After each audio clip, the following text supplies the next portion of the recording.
Hello, my name is Parker, and welcome to my channel. If you are new here, if you haven't gotten the chance to check out any of the series previously, I do suggest you go do so now, as it is day 28 of Echoes of the Past October, a month-long prompt event being run by none other than Typically Untypical. If you haven't gotten the chance to go check them out, I do suggest you go do so now, as they're an amazing author.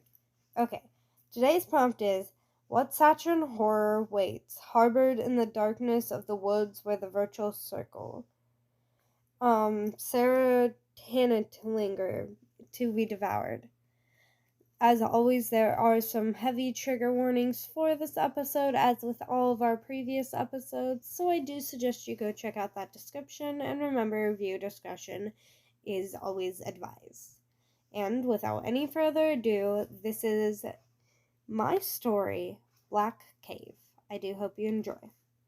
Virgil was a monster. Even if he was too nervous to ever harm anyone, he was double the size of a human and at least twice as strong as even the strongest human. He was shy to a fault, and he wanted nothing more than to be left to himself. Yet people searched him out, forcing him to tear people apart just to continue living. He had only had to do it a few times, but it felt like he was being torn apart by the way that they forced him to kill them just for him to live a normal life.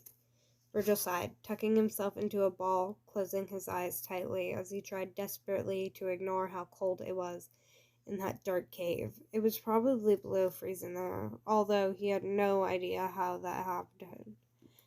It made no sense in any way, shape, or form. Virgil had put so many things in the entire cave to try and warm it, yet it never got any warmer.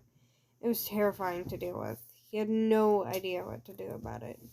Of course, his peace wouldn't last long, because there came a group of humans headed for his cave. They traveled in desolate silence, as though Virgil wouldn't be able to hear them as soon as they left the village.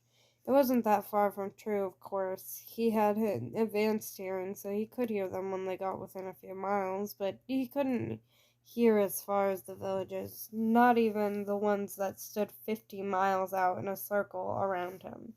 He grumbled silently as he heard a human-like grunt and a crash. Not right now, of all times. Most people wouldn't realize his pattern. Maybe these humans had found out that he was always more vulnerable during the new moon.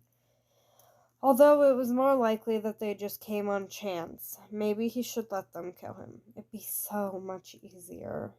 He watched the entrance exhaustedly, trying to keep his eyes open to stay on guard.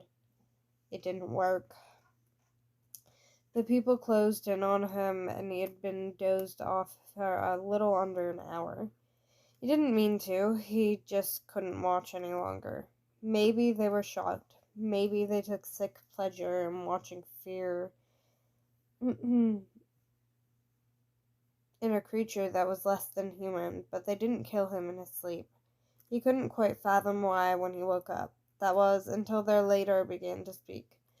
"Demon of the blackest cave, we have come to slay you and take your head back to our kingdom," he yelled, and Virgil found that the words did not do anything but irritate him. "For glory?" he asked tiredly.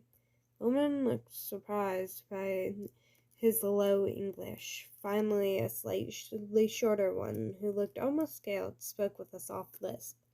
"No.